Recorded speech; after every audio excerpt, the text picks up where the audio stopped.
Tonight, an assassin is primed to knock off a high-ranking official when MacGyver is called in to track him down. Have Sam, Mike, and Jeff finally met their match when it comes to finding anything to ridicule? Find out next on Making Fun of MacGyver.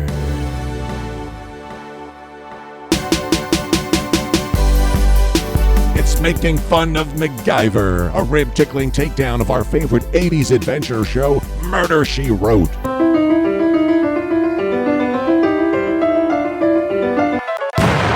Now it's MacGyver, starring Sam Jordan as the skeptic, Mike Garland as the diehard, and Jeff Hess as the scientist. Name's MacGyver.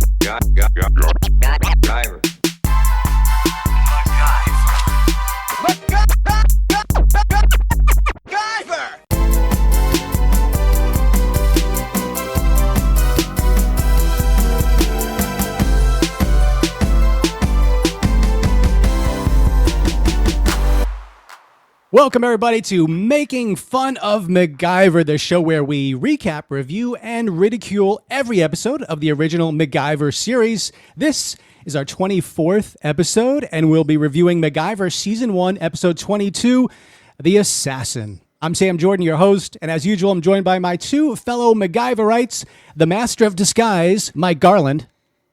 He'll never catch me now. And the Master of Disguise, Jeff Hess. Season finale. We've made it to the season finale. This is so exciting. I didn't think we'd make it this far. We made it to the season finale of season 1. How thrilling. To my so sexy it's eerie peers, let me ask you this. Are you ready to have confirmation that MacGyver in a nun's outfit is every bit as arousing as you always thought it'd be? Oh, without a doubt. I mean, totally. Mike nodding his head. He's nodding his head. Well, good, because we're moments away from making fun of MacGyver. But first, our opening gambit. It's the last show of season 1, and it's an accomplishment. Sure, I'm happy about that, but I'm also a little sad, guys, because it's the end of season 1, and I'm not sure if we'll get anything as funny in future seasons of MacGyver. It's like the cheese factor. We're wrapping up the highest potential cheese in season 1. Are you guys a little concerned about that, or are you just happy we made it to the finish line? I had the opposite feeling, which is it felt like this is the cheese settling in and they know where their cheese sweet spot is. So I'm hopeful that this is portentous of future cheese. I think in this case the cheese stands alone. And look, when we set out to do this thing at the front end of the pandemic in 2020, I mean, when did we do our first episode? Was it April? It was mid-April. Right. So here we are 10 months later, and we've kept a pretty regular schedule of every other week or so, 2 per month. And this is not the wrap-up episode. This is not the season 1 wrap-up episode. I'm just saying. It's we're Save it wrapping for the up, show. Right. It's the last episode of season 1, but then we've got a big season 1 wrap-up show, which I'm predicting it's going to be our best episode of the year so far. It's going to be an extravaganza, guys. You please need to listen to that. It's going to come up in about 2 weeks after that we post this one. 2 or 3, depending how crazy we get with it. But listen for that. And also, this right here is the last chance you have to register for our giveaway of the first season of MacGyver on Blu-ray. Follow us on Facebook, on Twitter. Give our podcast a review somewhere. Share any posts, share comments. If we see you getting active on social media, we give you points. The more points you have, the more chances you have for us to grab your name out of that hat. And we're going to announce that winner of season 1. MacGyver on Blu-ray in our season 1 wrap-up show, which should be in a couple of weeks. You can get 10 points, by the way. You get 1 point for all those things, 2 points, 10 points for becoming our first Patreon patron. We're still waiting for someone to take the bait. You got your you got your paper clip, you got your duct tape levels, and you got your Swiss Army knife. By the way, new and improved, the Swiss Army knife tier been dropped, now discounted from $20 to $15. So basically giving away free things. Is $7.50 for listening to one episode. And, I mean, Gary might, then please chip in. And as you know, there's normally a dark horse way to get points. 75 points. You're going to win this contest if you can somehow manage to seduce Mike Garland over the phone. Now, sharp eared listeners will know he gave out his phone number on a previous episode. So you got to go get that phone number. You got to call him. You got to record the call and verbally seduce him. You might encourage him to have a few Coors Lights and see what you can do. If you bring us audio of that, you got 75 points toward that Mac Season 1 on Blu-ray. Look, if I consume enough Coors Lights, the only thing you're going to do is get me to go to the bathroom. Let's say hello to our new listeners. We got a bunch, guys. Kenny in Vermont. Roy, the hockey player. S. Jahid in Bangladesh. I mean, I really hope we have a guy in Bangladesh, but I'm a little bit skeptical. ML in Crescent City, California. Serena in Las Vegas. And the very funny Philip, who, according to his Facebook page, went to the School of Hard Knocks. And he also had a very funny Facebook year wrap-up video from 2017. You guys remember these videos where Facebook combines your memories and pictures? And of course, they didn't do it for last year, right? Because we had a pandemic. So, we're not. But I looked at this guy's Philip, right? And I can't tell where he's from, but he had a year-end wrap-up of 2017. And it says things like, shared some good times, hung out with family, friends, made some great memories. Every picture accompanying all those captions is a topless woman. Huh. So I thought that was great. You found the right show. You found the right show, Philip. If you're wondering where to watch MacGyver, it's on Pluto. Pluto is a great app. You can't do it on demand, but there's plenty of MacGyver blocks right there. Heroes and Icons, check your local cable listings. If you got Heroes and Icons, I think it shows every day at 5. And of course, CBS All Access. Soon to be Paramount Plus, which now after the Super Bowl and online ads, everyone knows is coming.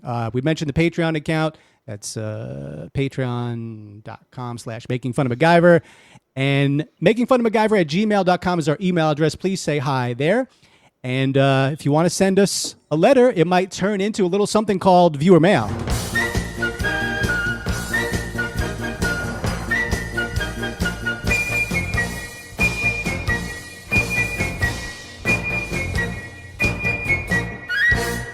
And this one reads, "Hey MFMers, quick request. Seeing as there are no lyrics to the MacGyver theme song, would you mind creating some? Love the show, Niles in Minneapolis." Well, thank you so much for listening and writing us, Niles. We love people writing us.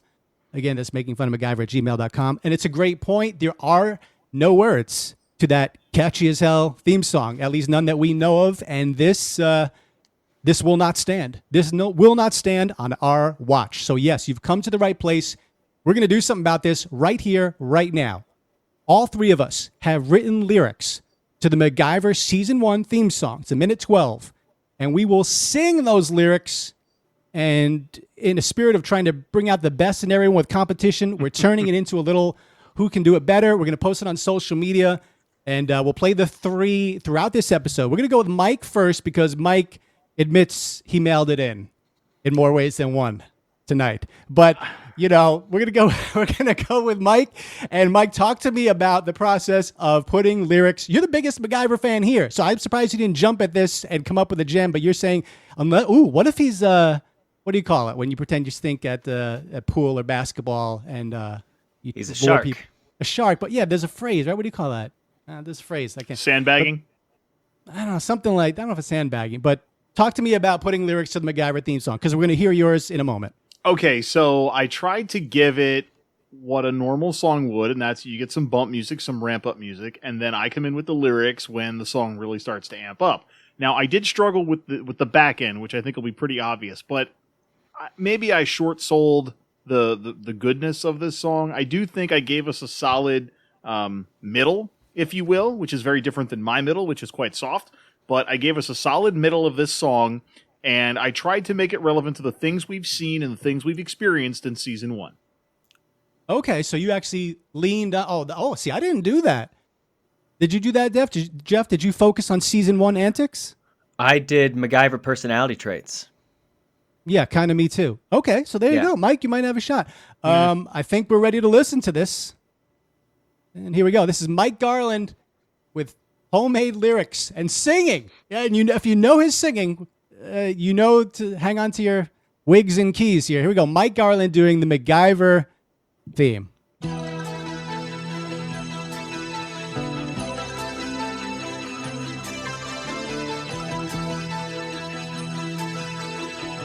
A lot of silence.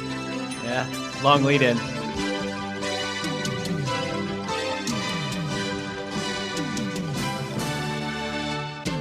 If you're in a jam and you need a man, call MacGyver, you know he'll understand. He'll be right there with duct tape in hand, a Swiss Army knife and a random frying pan. Give him a call and he'll give you his all, and he'll teach you some English too. Yeah.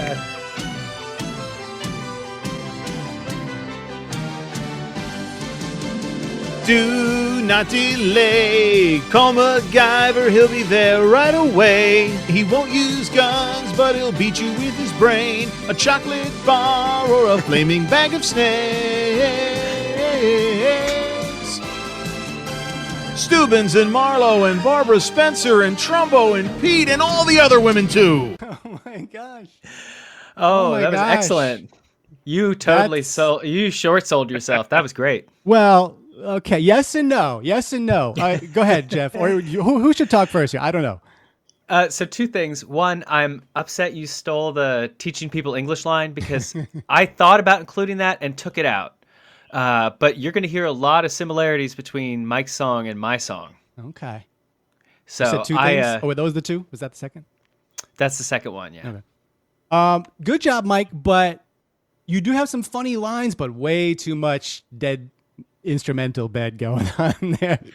Well, and I'll tell you honestly that is legitimately the first song I've ever written, or lyrics to anything I've ever written. That's and hysterical. it might show. I mean, I've written like poems for girls before and things like that to try and get in their trousers, but I've never actually written a song that has any kind of value, and I apparently still haven't. Yeah. Right. But I thought, okay, I'm going to go with words that I feel like can match the beat of the theme. And some of that early stuff, there's no words there. And I don't know, you heard what I did. I was just trying to match up words with sounds. I thought you were going to pull this masterful move because after you sing the first, you gave it no chorus, like there was no real chorus, right? But then when it comes time for the second verse, I think the first word you said is do something like do not delay. Right. I thought you were going to pull this masterful comedy move and just go for the whole rest of this second half. Go do do do do do do do do. That would have been so good. Just hum the rest. Just scat the rest. Okay. Well, we're going to leave that for the internet to decide who's the best out of three. But there's Mike's attempt. It surprised us. It was funny. He got some good lyrics, but he also left some blank spaces. So I don't know. I think he might have some funnier lines than me. I think mine's more of a polished song, and Jeff maybe is in the middle. But we'll find out. Wild card. Yeah, it's exciting. But right now, guys, let me take you back to Wednesday, May 7th, 1986. Mets are probably in first place at this point, and the number one film in the country is Short Circuit, a comedy science fiction film about an experimental military robot that is struck by lightning and gains a human-like intelligence with which it embarks to explore. It's the ultimate soldier. It doesn't get happy, it doesn't get sad, it doesn't laugh at your jokes. It is quite simply the most sophisticated robot on Earth. At Nova Robotics, the future is in good hands. You're doing real good. Just keep working on those last two bars. Thanks to Dr. Newton Crosby. Originally, I designed it as a marital aid. But artificial intelligence has gotten too smart.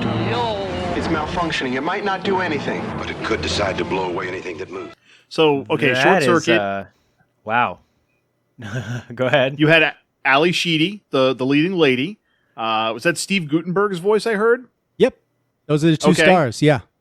So, and then you had but he had like the scientist sidekick, like the Indian sidekick guy, right? I haven't seen it, unfortunately, but sure. Yeah. Okay. Well, and Johnny Five is alive, and he loved Stephanie. Johnny Five loved Stephanie, which was Ali Sheedy's character, and I think Stephanie had a food truck in this particular movie, and did he say Stephanie is beautiful or something like that? So, like, I don't know. They made a sequel. I think there was a Short Circuit 2. Yep. I don't know if they made a 3, but they definitely did 2. And I imagine they sold some toys back in the day. Sounded a lot like E.T. there, a robotic E.T. I think they were blending E.T. and something else, another genre, but didn't see it. Which is why that I've never seen the trailer, but I've seen the movie dozens, if not hundreds of times, because I watched it over and over and over as a kid. And that trailer does not represent the tone of that movie at all. The movie is like fun and exciting, and this is like intense overtones, like it's the Terminator. Oh, he's gonna blow everybody away. Like Johnny Five has expressive eyes, and that's like the most notable thing about the whole character model is that his eyebrows do this little thing, and he's heartwarming. Weird. Yeah, in this trailer, they didn't even show his face because I remember that face, and they didn't show it. I think it was from the guy that did War Games, and you can kind of hear that voice, the "Shall we play a game?" sounding a lot like Johnny Five there. But yeah, I didn't see it. But yeah, Short Circuit 2 came out in '88. Didn't do as well as the box office, but that was the number one back in early May of '86. The number one song in the country in that week is West End Girls by the Pet Shop Boys, and has become our tradition. We let Mike sing a snippet of that week's number one song because more often than not, it's as foul as it is funny. And Mike, you ready to go with West End Girls? Sure, let's give it a go. Sometimes you're better off dead. There's a gun in your hand, it's pointing at your head. You think you're mad, too unstable, kicking in chairs and knocking down tables in a restaurant in a West End town. Call the police, there's a madman around, running down underground to a dive bar in a West End town. In a West End town, a dead end world. The East End boys and West End girls. In a West End town, in a dead end world. The East End boys and West End girls. West End girls. All right. Some more music. Oh, no, you can stop that. That's good. We've but already I given wanted the to keep people going. like 3 minutes of your Practice. singing in the first Too 15 many minutes shadows, of the show. whispering voices. Okay, faces someone on cut the mic. posters, Cut his too mic. many choices. He's never done this before. We've given him too much of a plate full of a slate of like easy to sing songs. A lot of rapping, a lot of talking. That was the closest I think I've ever heard to Mike to rapping right there. Maybe Mike's the Justin Timberlake of the group. Yeah, well, still waiting to bring sexy back. He's going to break into his own podcasting game, leave us behind. No, All right, that's so probably there- not going to happen. Not until I that's get a what's better go- computer. That's what's going on in the U.S. On May 7th, 1986, and on 8 o'clock that night on ABC, it's MacGyver, the season 1 finale, episode 22, The Assassin. And now, for the final time of season 1, I hand over the reins to master storyteller Mike Garland. As I watched this episode, we noticed that we open with a nice shot of Los Angeles, and we see the title sequence, as you said, Sam, The Assassin. We see a man with black gloves. He's picking a lock, and he closes the door behind him, and we see his silhouette against a curtain. A woman's getting a jacket out of the closet, and as the door slowly opens, this mustachioed man enters, and he's sneaking up on her. The woman, thinking she hears something, steps into another room where she's muzzled and stabbed.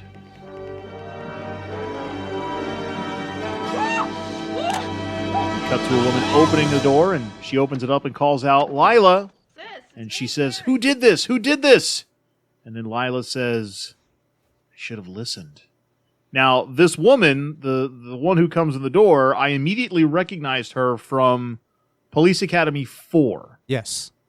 I don't know what else she has done, but she was one of the, is that Citizens on Patrol was Police Academy 4? Yep. And she was in the mix, and she was like a love interest of Zed, Bobcat Goldthwait's character in that particular film. So, Well, the woman that gets killed, very attractive. Unfortunate that we couldn't see more of her. But Corinne Boer, and we followed her with the Mac Twitter account today. She's active on Twitter. She is an actress known for Police Academy 4, The Flash from 1990. The Flash had a 1 year, maybe 2 year run as a TV show way back in 1990, not the more popular recent one, and Big Eat in 2000. But she's still acting, character actress, active on Twitter, Corinne Boer, and she does a good job here. So, yeah.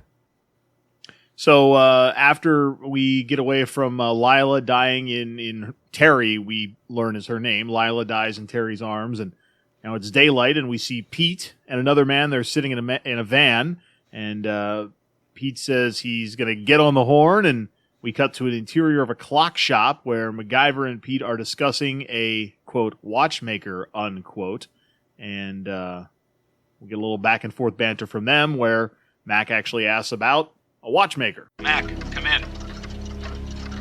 I am in. Did you get anything on that watchmaker? He's still in custody, and he's still not talking. So Mac is apparently doing some sort of undercover gig playing this watchmaker that they're trying to actually learn more about. He opens a drawer and realizes that it has a hidden back, and this drawer has a bunch of timing devices, and MacGyver and Pete continue to discuss the person that they think they're waiting for, a hitman of sorts who's committed multiple assassinations with multiple disguises using multiple devices. And then we see a man walking into the store with a kid, and they start to talk about a watch. And the person that Pete is waiting for, he's called Piedra. And Pete is wondering if the guy who walked in with this kid is this Piedra fellow, but notes that he's not aware of him having any family.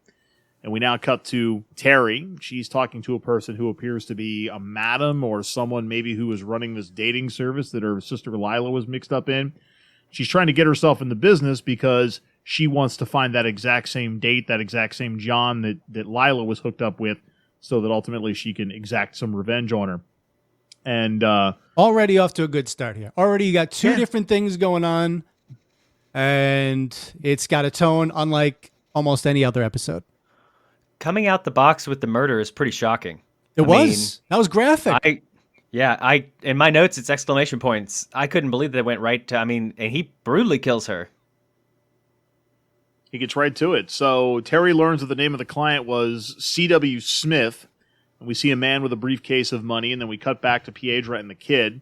MacGyver sells them a watch, and after that, the kid walks out, but the man stays behind, and this is where MacGyver realizes that the man is not the father of the kid, and they have a quick banter about a timer and why they are all at the store, and this is where Mac realizes that he's probably not the guy's father. How come the kid left by himself? Yeah. Why would he do that? You're not his father. No. I'm the man who's looking for a timer. Think I can help you? So they go to the back of the store, and Piedra pulls the curtain shut, and MacGyver pulls out these timing devices, and Piedra says specifically what he needs. He goes back to the front, and MacGyver begins to make some adjustments to the device to fit specifically what he's asking for, and Piedra reaches to his watch, but MacGyver can see the reflection of him, and that he's coming back his way as he's pulled out this choking rope from the watch. And even though MacGyver saw him coming, Piedra still gets the jump on him and starts choking him out. There's a struggle. MacGyver lands a punch. Piedra falls into a display case. Glass shatters all over him, and he gets up and pulls this knife from the back of his neck and throws it at MacGyver, who conveniently catches it with a wooden mallet. So that happens. This fight's incredible. It's a great fight. This guy pulls weapons out of everywhere. And the garrote in the watch, that's what that wire is called, a garrote. That is classic early 80s, late 70s bad guy trick. Garrote in the watch, that's great. That's Spy Master stuff. And I think both of them were getting thrown into the glass, the plastic glass. It looked real. And let's just right now, this is the star of the episode. His name is Anthony DeLongis. Actor, director, fight coordinator, and weapons expert. He's performed with people like Harrison Ford, Michelle Pfeiffer, Jet Li, Brendan Fraser, Ron Howard. Let's see, what else we got? He's been in movies like Fearless, Roadhouse, Masters of the Universe, Circle of Iron. So hasn't been a star, but he has taught people how to fight. He was Harrison Ford's, fight trainer in Indiana Jones and Crystal Skull. He trained Michelle Pfeiffer for Catwoman in Batman Returns. He's been on Mythbusters. And this guy's still active. He's in the Black Belt Hall of Fame, the USA Martial Arts Hall of Heroes, and the International Knife Throwers Hall of Fame. There is such a thing, and this guy's in it. His name is Anthony DeLongis, and wow, is he a big factor of why this episode kicks butt. Yeah, he's awesome. He may have actually thrown that knife into that mallet. Here, hold the mallet up, he'll land it.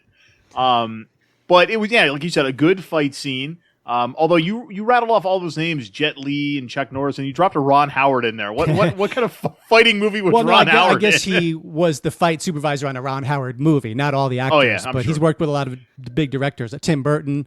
Patrick Swayze. I'll keep Charlton Heston. This guy is, and he's active on not on Twitter, but I saw he's still working. Looks good. And okay. This guy, and we're used to seeing on this show corny fights, corny stuntmen, corny people slipping on Wesson oil for 20 minutes. And this is whoa, this guy is, and his best is still to come, but it starts off right away with a really good fight in that clock shop. I almost wonder how much he had to dumb it down for these fight sequences for either Richard Dean Anderson or whoever the stunt double would have been. But anyways, so now that they've gone back and forth, MacGyver takes a kung fu kick into the grandfather clock, which collapses, and Piedra now has switchblades drawn, and he's on MacGyver. And prior to anything happening to Mac, Pete comes in and knocks Piedra out with a gun to the back of the head. And MacGyver is wondering, though, where Pete had been the entire time. What took you so long? Well, I wanted to see who was going to win. I had him right where I wanted him. So we get back to the madam's office, and she's there giving Terry some more details on this Mr. Smith fella, and she thanks her for joining their organization. And Mac and Pete are going through all the things that Piedra had stashed on him, like they're pulling out weapon after weapon after weapon, and Pete and Mac are interrogating Piedra while Terry's getting ready for her debut as a hooker. So you have the dueling scenes here. We all know what that's like. The first night when you're going out there, it's rough. You got the jitters. Who among us? Yeah. But this does contribute to the overall edgier tone of this episode as a whole. This bad guy is legit scary, and he's one of the first real scary bad guys. Well, there are several, but he's a legit scary bad guy. And just the presence of call girls, escorts, prostitutes, very un-MacGyver-y, right, which is usually much more family friendly. And the madam's getting bribed, and it's grim stuff. Well, with all these call girls and hookers, this would have been a good time for MacGyver's caulk to be out at 8 o'clock at night. Right? Been there, done that. Made the promo. They charge extra. Well, anyways, so let's see here. We know that Terry's getting ready to do her deal. Mac's getting ready to do his deal. But as he's looking at the back of Piedra's watch, he opens it and finds the plastic explosives, and Pete says he wants Piedra taken away and searched, says, take him away. All right. As soon as we're finished here, I want him taken to the safe house, stripped, searched again, and locked up. And then I don't want anyone within 10 feet of him. Hotel phone rings, but it's not actually the phone. It's some box hidden under the counter, and MacGyver opens the briefcase. More spy stuff here. He finds the special phone. A person named Smith is on the other line. He asks for the time, to which MacGyver confirmed the time that was previously on Piedra's watch. So that was the secret code, and they set up a cash drop of some sorts for 3 p.m. at a cemetery. And Smith also says that the woman you want will be in touch as well. And we meet one of the Foundation officers who asks Pete if it's true that Piedra does use call girls to carry out his business. And, wants to know the truth about the call girls. Is it true he uses call girls to make his pickups? Yeah, he does. And then he kills them. Smith says the new girl will give a call about 2 o'clock. I guess I better follow through with the lady. As Piedra. No. I need the work. You could also get killed. Yeah? Got anybody else? So is Max planning to go meet the woman? The woman's loading up the pistol in preparation of meeting the man that she thinks killed her sister, and that's the end of Axminster 1. What a start, man. What a start for MacGyver. Just the adult themes just shocking you, because we've been lulled into, for 21 episodes, we've been lulled into G-rated, PG-rated maybe kind of entertainment, and we've got a murder. We've got, what's the thing called again around the neck? A garrote. A garrote. We've got some garrote action. He was a good quarterback for the Jags, right? It was at 07, 08. He's a garrote. And we've got call girls, and we've got, even if the only plot was MacGyver being mistaken for the hitman, right? Because you think that's going to be the big thing. Is now this woman wants to kill MacGyver, and that could be the whole rest of the episode, and we'd still be on board. But no, there's much more to come. So there's two things. So this episode basically has no MacGyverisms in it for me to research. So what Mike breezed by as the spy shit, I want to highlight a couple things. So Sam, if you could hit the Does It MacGyver sounder, there's two of them. Does it MacGyver? So the first one is the pen gun. Can you have a pen gun? It's like a classic spy thing, a gun and a pen, like secret little hidden pen gun. Yes, this does MacGyver. From 1993 to 1997, a guy professionally produced these things called Braverman Stinger guns. But even prior to that, these were common during the Cold War to put guns in hidden different things. For example, the Soviets put one in a tube of lipstick, called it the Kiss of Death. So that does MacGyver. Okay. The second one is the explosive toothpaste. So he takes a toothpaste and slaps it on the ground. It makes like a kind of a puff of smoke and a loud noise. And like a snapbang, kind of. Ah, you beat me to it. That's exactly what is going on here. Wait, like That's what? even So if you are you familiar with a snapbang around 4th of July? Oh yeah, those they're little white things. Yeah. Yeah. So it's called a contact explosive. Initially, I thought it'd be difficult because everything has to be mixed together, and I thought it'd be more like Tom Cruise in Mission Impossible, where you need to mix the things to make it explode. But apparently, contact explosives do exist, and they're fairly common in a lot of environments, including snapbangs. So I'm going to give the pen gun, does it MacGyver? Yes, and the explosive toothpaste, although it's hard to carry around because it explodes on contact, also a yes. Oh. So all the spy shit does MacGyver. Cool. Very cool. Are you ready for Axminster 2, gentlemen? Yes. I've never been hornier. Wow. That's saying a lot. So we open with Act 2, Smith walking down the street preparing to drop the briefcase, and two men give chase on Smith as MacGyver still waits for Terry's phone call.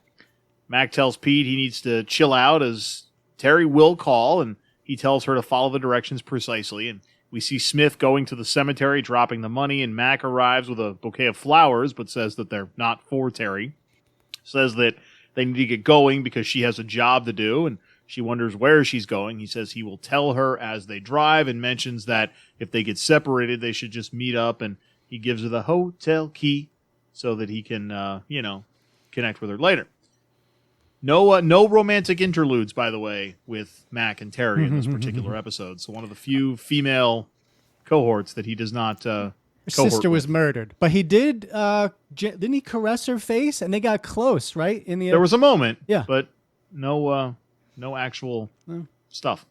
So as they drive off, we cut to the safe house where the agents are feeding Piedra, and they push the food through to him, and we're back to Terry, and she takes the flowers to the gravesite. In exchange, she picks up the money that Smith dropped, and the two men that followed Smith are now following Terry because they're trying to get to the assassin, and they assume that MacGyver is said assassin at this point, and he notices that these two guys are following, and he runs off, hops in the car, and they drive away.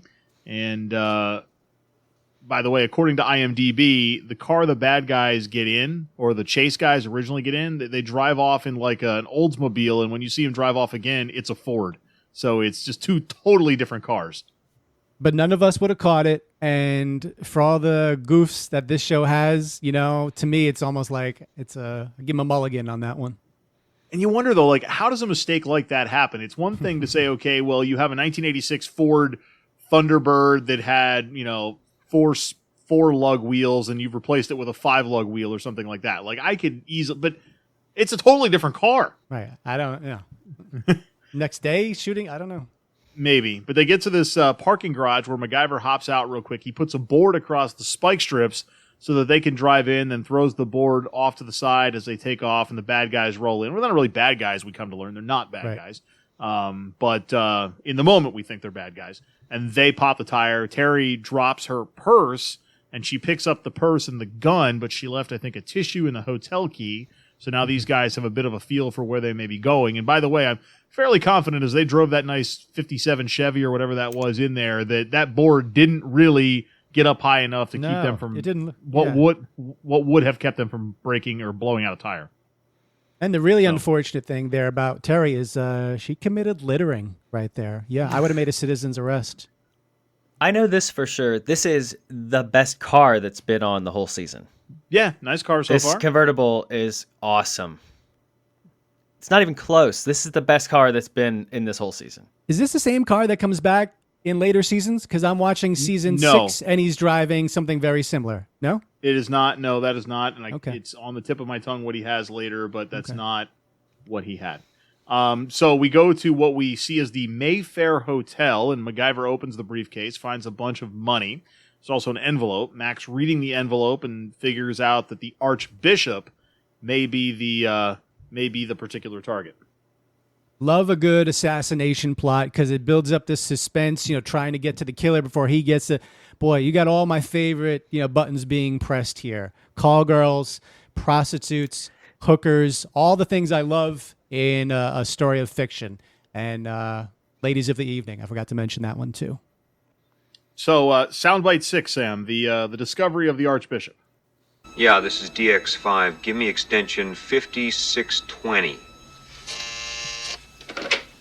Yeah, Pete? that's Connors. Thornton hasn't gotten here yet. Can I help? Yeah. I made the pickup and I have a line on the target. I'll fill you in later. I'm on my way in.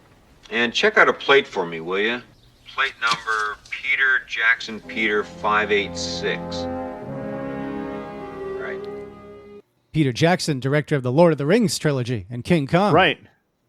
So if we ever manipulate audio in the future, we can ask Mac who his favorite director is, and we can just go with Peter Jackson. Well, Mike, I don't think we would ever manipulate Richard Dean Anderson or MacGyver audio. I hope you're not insinuating that Birthday Bash. Wait, no, that was him. Okay. Definitely. No. Anyway, so as did you ever notice like Mac just totally shit all over Connors here? Like Connors answers the phone. He had no time for Connors. Like he only wanted to talk to Pete, like whoever this Connors guy is. No. So Axminster 2 comes to an end, and it does so with Terry pointing a gun at MacGyver and telling him to put the phone down. Now.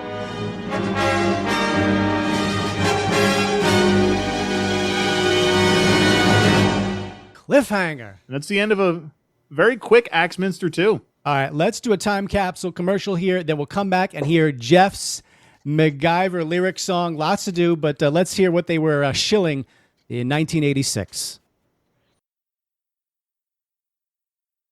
Hi, we're almond growers, and these are our world-famous Blue Diamond Smokehouse almonds. Many people say they're the best-tasting snack on earth. And they're probably right. If you agree, please buy some today. If you disagree, please buy some tomorrow. That way we'll know. Right. Blue Diamond almonds, Smokehouse, and 7 other great tastes. A can a week. That's all we ask. Old school advertising technique. Just say, hey, buy the shit. Hey, just please buy them. A can a week of are almonds? they good? Oh my just goodness. please. Well, how many almonds do you want me to have in the house? I don't know. Just please buy some. You know, it's all good. They'll be fine. Just buy some. Please. Go ahead. Please buy some. This shows you more natural products being hawked in the 80s, just like oats, capers, lentils, nature's candy. Yeah. All right. I'm always a little miffed at a can of Coke, too, because it says enjoy Coke on it. And, like, maybe I'm mad and I don't want to enjoy it. I want to be angry. And the Coke's, like, really insistent. It's not fun. Speaking of not fun, it's time for your MacGyver lyrics song. Yeah, I'm excited about this. Mike. Good segue. Are you wearing your shoes? Because your socks are about to be blown right off. Jeff, talk to me about constructing this. So I picked up on the same thing Mike did, which is if you don't hear bum bum bum bum bum bum bum MacGyver, then I don't think you've ever heard the theme song, because I can't not hear that theme song go da da da da da MacGyver da da da da da da MacGyver. Okay, so that's the genesis of this. You feeling good? Feeling strong? Oh yeah, I can't wait to hear it again. I laugh every time. It's me too. It's really funny. All right, it's really funny. This is Jeff's MacGyver lyrics theme song. Here we go. If you need a man for help, who can you turn to? There is just one man, his name I will tell you. He won't use a gun, he only uses skill and wits, faithful to the end, and he goes by the name MacGyver. MacGyver, MacGyver, his name's MacGyver. Come on if you need a helping hand, MacGyver. In a jam, his name is MacGyver. Go to Japan, MacGyver. Have a plan, his name is MacGyver. He'll be there whenever you need him, even if you do not know it. Chewing gum, army knife, duct tape, his wits and clever traps. It is how he'll save you now. If you need a helping hand, MacGyver. In a jam, his name is MacGyver. Go to Japan, MacGyver. Have a plan, his name is MacGyver. He is the one you need. With his buddy Pete Thornton. Yeah. There Yeah. are definitely some similarities to what Jeff did to my song. I think his was better than mine because he filled out more of the musical stuff. But they're even lend a hand, helping hand. Your inner jam. It's very good. Hate to be the AV nerd here, but the music was a little hot over the voice. I want to hear more of those dulcet tones. So if the internet decides this is the winner, maybe we get you to recut, a better version of that because I want to hear a little more. How about look out, Ariana Grande, because I'm coming for you with those high notes. I won't be stopped in the high notes. Yeah, I was checking my wine glasses. Some of them started to shatter, some tremble, but none of them shattered. Mariah who? But I'm sorry, Mariah nope, never heard of her. So we ended Axminster 2 with Terry drawn down on Max. She's still pointing the gun at him, begging him to put the phone down. And as he's talking with her, he reaches over and grabs a tube of that toothpaste.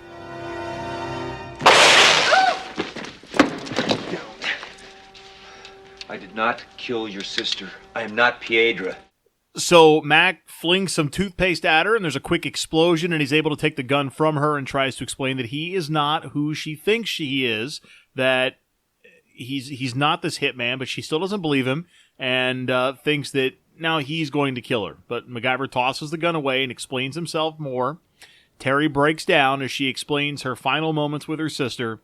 MacGyver says that they now need to take Terry to debrief her, and that they have to go try to rescue the Archbishop. I'm gonna drop this off and then get you into debriefing. What? Well, the important thing now is we've got a line on Piedra's next target. It was supposed to happen at 4 o'clock this afternoon at St. Marcus Convent. We have to consider this a major assassination. Archbishop Fierro was going to be killed. Now, he's not. I know you've had a tough time. But if you need someone to listen, I'll listen. And you'd think that right here would be about where Mac's trying to slide it in, but it doesn't happen. They embrace, and we cut back to the safe house where Piedra's sitting and thinking and pulling off his mustache. Oh, yes. Yes. I mean, this episode just gets better, doesn't it? When this happened, my mind exploded out of the front of my skull. And he peeled his mustache off, and I thought anything is possible. Literally, this guy can do anything is possible now. You didn't think anything was just possible in this episode. You just in the world it expanded your whole in the biblical sense. Oh man, so good, the best villain yet, so cool, intimidating, and the vibe I've already gotten at this point in the episode, but it's happened minutes before this. Is Silence of the Lambs. When Pete says, I don't want anyone near him, that's definitely foreshadowing. Like, why would someone can't stay near someone in a prison cell or whatever. But this guy is too dangerous to even be locked up, and that's such a cool, scary thing. And wow, it really carries this episode far with me. So he pulls off the mustache, and he pulls out these 2 pins or wires, and he rigs them together to pick a lock. And we just had this conversation in our last episode about how you go about lock picking, and he's fairly successful at what he does here because he's trying to get his cuffs off. But he also then undoes his shirt and pulls a piece of flesh-covered adhesive off his chest and reveals another pin. Awesome. Great But job. this one's a pin. The other 2 were I don't know, just little pieces of wire or something. But this was an actual pin, and he has now put a P at the end of the pin and fashions his cup into a funnel-like device, and he's made a blow-dart gun out of a pin and a P and a cup.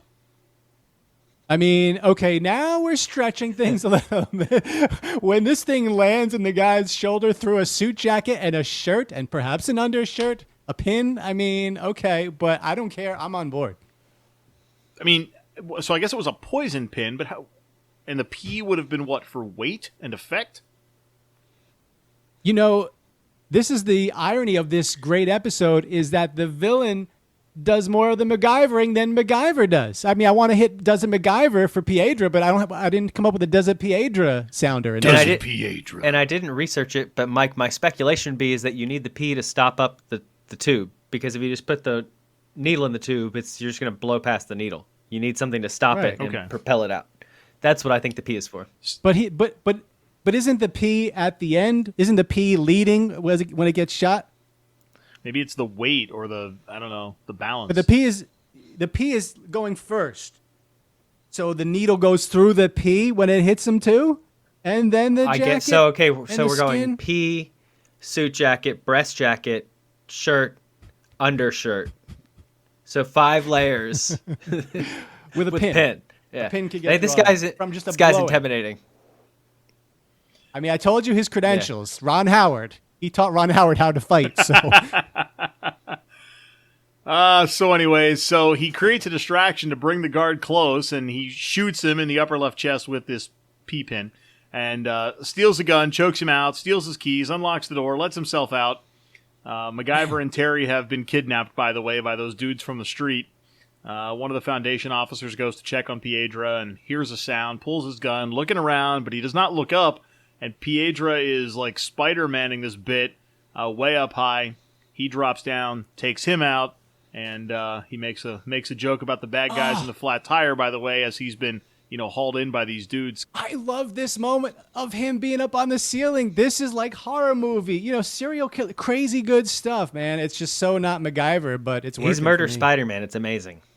It's great. So the henchmen leave, and he stay. I guess at this point we should stop calling them henchmen because we know. Well, no, we still think they're henchmen. We still think they're bad guys, right? Like we don't know that these guys are ultimately there to protect the Archbishop, right? At this point, they're still henchmen to us. Mm-hmm. Yes, okay. So you would agree there. So they leave, and one guy stays behind, and this is where, potentially clip 10, he explains that they are there to protect the Archbishop. You guys are way off base. I'm not Piedra. We saw your paymaster when he left us blood money for you, and we saw her get it and give it to you. We know you have been hired to kill the Archbishop. Is it only you, senor? Or are there others? What is your plan? So we see a man with a cane, and we all know who the guy is, but it's Piedra, and clearly a master of disguise, and he asks about where the Archbishop is, when he's going to arrive, and another gentleman says that he should arrive within the next 30 minutes, and that's the end of Axminster 3. A short Axminster 3. So we open Axminster 4 with the Archbishop. He's arriving and getting out of his car. One of the nuns greets him, as do his staff members, and there's a brief exchange between he and a person you can best describe as security. And the Archbishop even gets a little bit of a joke in with this particular question. Everybody who contributed to your cause wanted to be here today to meet you. Yes, I want to meet them and to thank them. And is everything well with you, my loyal friend? I have my fears, Your Excellency. As always. We have a bargain. He keeps watch on my life, and I look after his soul. But I feel guilty. Pato works much harder at his part of the arrangement. So we get back to wherever MacGyver's being held, and he's trying to convince this man holding him captive to let him make a phone call. And he finally gets a drop on the guy and gets the gun away from the man and hands it over to Terry, and he gives a call and confirms that he's now talking to Pete, and Pete explains that Piedra has escaped and that he's killed everyone, and somehow Terry ends up at the phone and just says, "Please hurry," and then hangs up.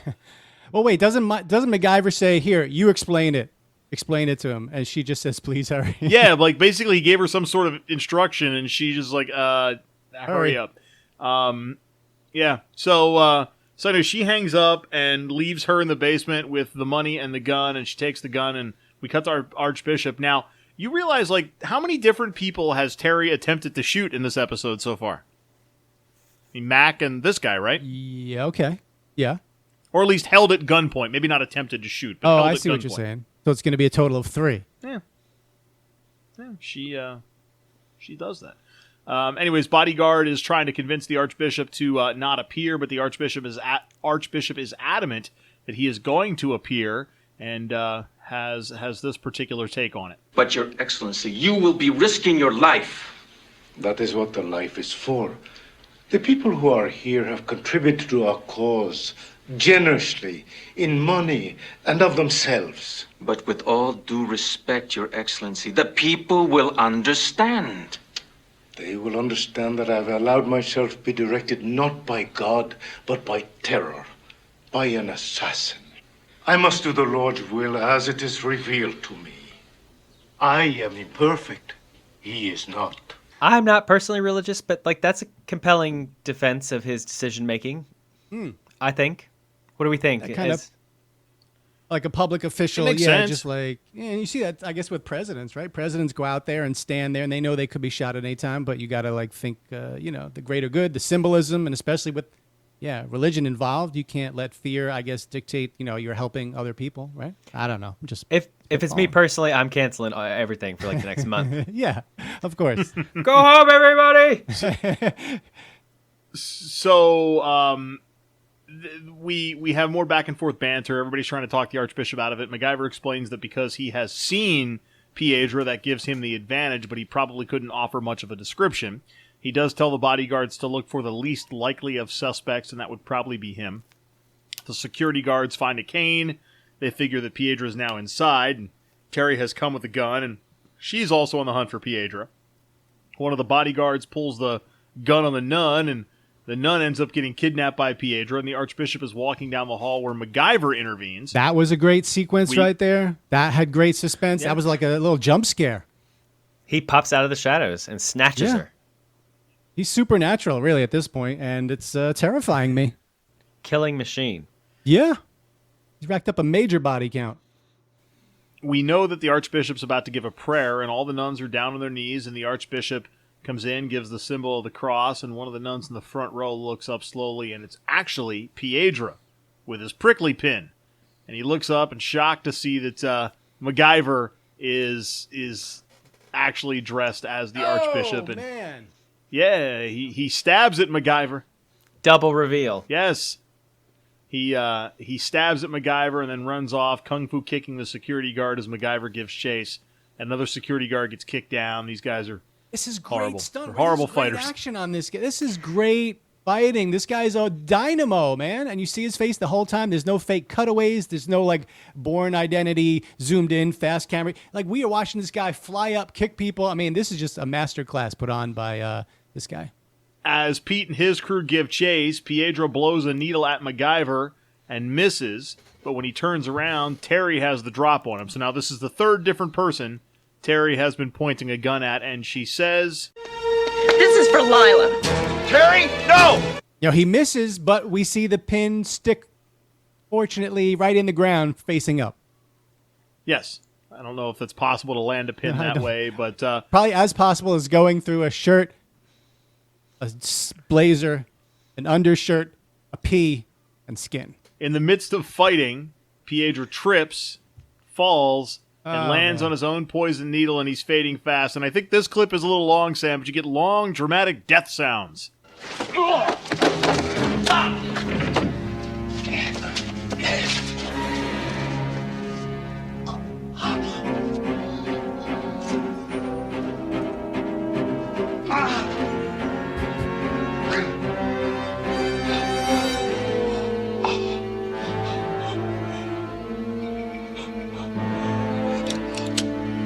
Death sounds? Still dying. This is death? Sexy time. He's gasping. Gasping for air. Are you sure you sent us the right clip? I'm sure.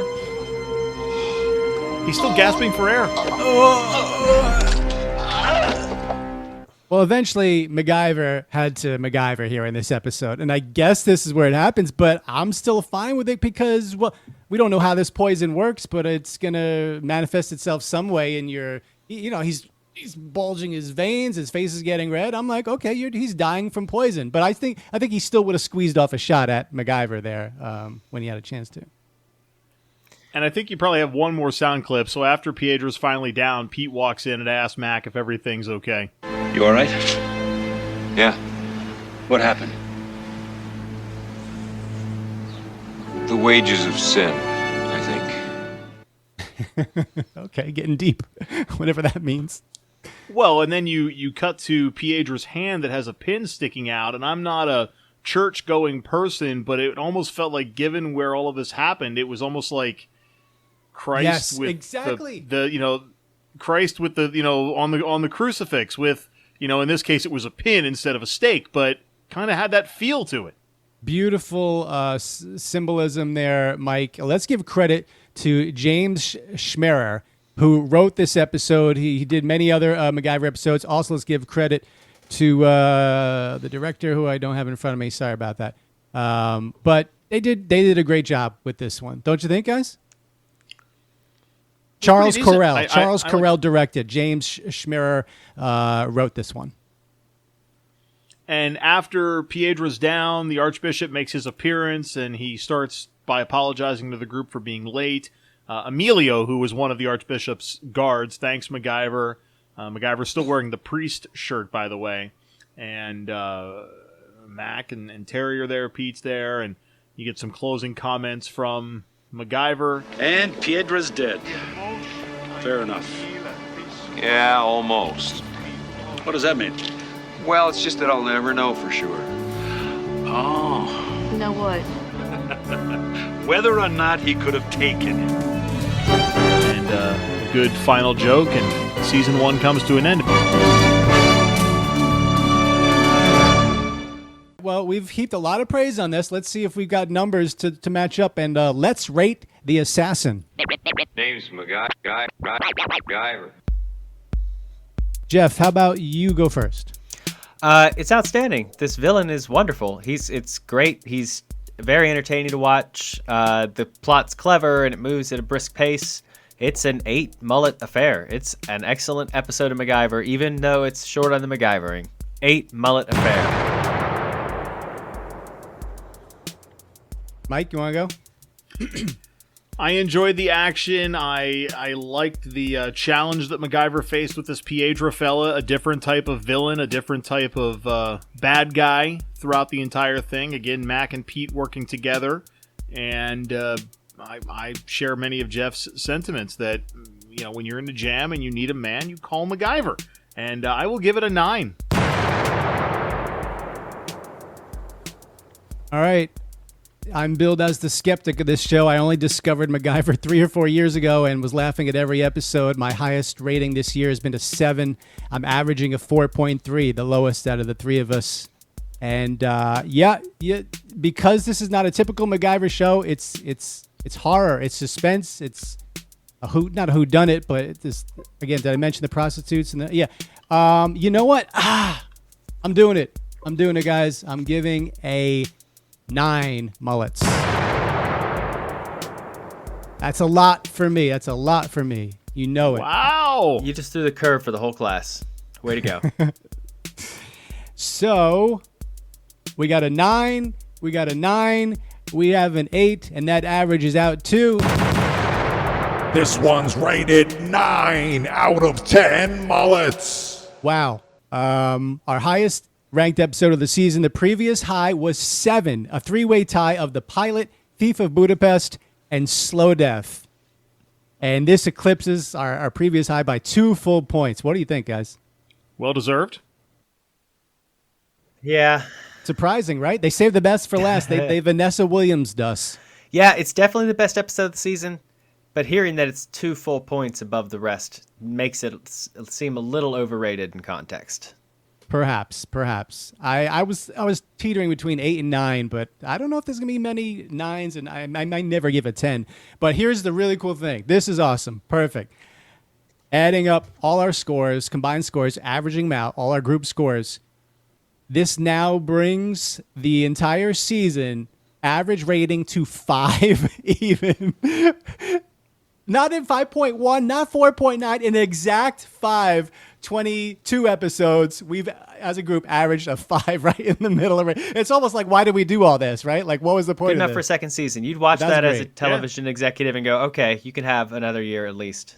And I bet you maybe this one was probably aired out of order, too. They probably knew they had a winner here and put that as your season finale and make people say, yeah, I want to watch this show again next year. All right, guys, let's see how many times someone said the word MacGyver. This is my little thing. The average MacGyver count on the season is 16.1. Last episode, we only had 4, and that was a new low. The high is 36. What do you think, Jeff? I mean, feels average. 16. I'm going to go with a 7 in this particular episode. Why so low? A lot from Terry. I'm going to go with a lot. A lot of them came from Terry. Guys, it was only 4. Only 4? It was only 4. Nobody was saying MacGyver here, and that brings our season average below 16 to 15.55. Basically one only every 4 times did they say MacGyver. Basically one every 3 minutes per episode. How about the low point? What was the low point of this one? I'm not even sure. Is it the pin? Is it the pin prick? The P pin prick? The triple P through the suit? And the jacket and the shirt and the undershirt and the skin? What's the lowest point of this episode? I think I'm going to say whatever was going on with C.W. Smith. I mean, he played a brief role, but his character just sort of went away, and there was no end to Mr. Smith. Killing the nun? I mean, that seems excessive. I've got nothing. Okay, Jeff's delicate sensibilities be offended Went here. too far. Too far. All right. So there's our low point. And, well, I guess the only thing left between us and wrapping up season 1 is me playing my MacGyver theme song with lyrics. That's right. Let's go. Save the best for last. Yeah. You've set the bar high with comedy, not necessarily singing talent or anything, and I don't have that either. But here we go. If there's someone in danger, maybe a friend or stranger, if there's an evil madman hatching a really bad plan, if there's a moral preaching that needs some teaching, if there's a girl who's missing, she probably needs some kissing, and that's when you call. That's when you call. You call on MacGyver. Don't ask me his first name, I'm not really sure. You call on MacGyver. You give him no weapons and he says yes sir, 'cause he can make everything out of most anything. There's nothing he can't do. Paper clips, pocket knife, I trust him with my life. Guaranteed the mullet will not let you down. You call on MacGyver. Don't ask me his first name, I'm not really sure. You call on MacGyver. You give him no weapons and he says yes sir. I think he's allergic to guns.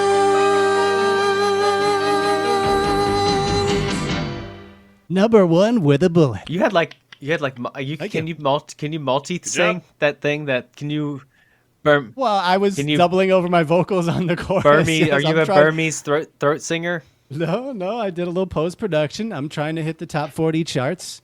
But and that one's going to have a video, and we're going to put that up. Maybe I'll put up videos for all 3, but I created a lyric video over the MacGyver credits. So you're like me when you hear dun dun dun dun dun dun dun MacGyver. Like it's just right there. MacGyver. Yeah. MacGyver. Good job. I still think mine is 3rd out of 3, but I think we each offered our listeners a variety of entertainment. All right, guys. Any final words here on this episode? The the assassin. Nothing in particular to this episode. I other than saying it was fun going through and really watching all 22 episodes. Probably haven't done that in a long, long time, if ever. I feel like I've seen them all, but I don't remember vividly watching it. And then I have something else to say, not MacGyver related, but worth saying as we all go around the room here. So, do you have anything else to add, Jeff? This isn't the season wrap-up show yet, Mike, so don't blow your wad. Yeah, that's what I have to say. Reiterate that again, that we've got a huge season 1 wrap-up show. We're going to look at all the funniest and the best parts of MacGyver season 1, but also our own show, because we had a lot of bits in there, and just, it's just going to be a great thing. We're going to put that out in a couple of weeks, and then after that, we're going to take a little break just so we can recharge the batteries and get ready for season 2. Maybe a month break, but we'll be still publishing some stuff, but no legitimate episode recaps. But we're really looking forward to that season 1 wrap-up show in a couple of weeks. What do you got, Mike? Well, I just wanted to say, and a lot of the times we've spent the last few weeks opening these episodes saying something about someone who's passed away, and we didn't do it this time around. But on the back end, Dustin Diamond, Saved by the Bell, passed away last week from cancer, and whether you've been affected directly by cancer or not, I think we all know somebody that has. and it's just a shame that he is gone at 44. It seems like, I mean, nobody knows him here on this podcast, but it seems like he had his issues and, may have played a role in him not being part of the reimagining on Peacock. But at the end of the day, it's still a part of my childhood that's gone. And, for his family and friends and everybody that loved the show, kind of sad. All right, well said. Rest in peace, Dustin Diamond. I did comedy with the guy who did comedy opening up for Dustin Diamond when he was doing like the stand-up circuit and a couple. So that's 2 degrees away. But yeah, no MacGyver credits for Dustin Diamond though. I guess he would have been like 3. It would have been Yana's age, the little gypsy. He tried out but didn't get the bug. So okay, guys, that does it for season 1. That does it for The Assassin. We're gonna wrap up season 1 in a couple of weeks. But thank you so much, gentlemen, for your fine efforts, and thank you so much for listening. Please follow us and say hi on Facebook, Twitter. Send us an email. Throw something in the tip jar on Patreon if you like, and keep coming back because we're gonna keep making fun of MacGyver. For Mike and Jeff, I'm Sam. Thanks again. See you next time. Peace.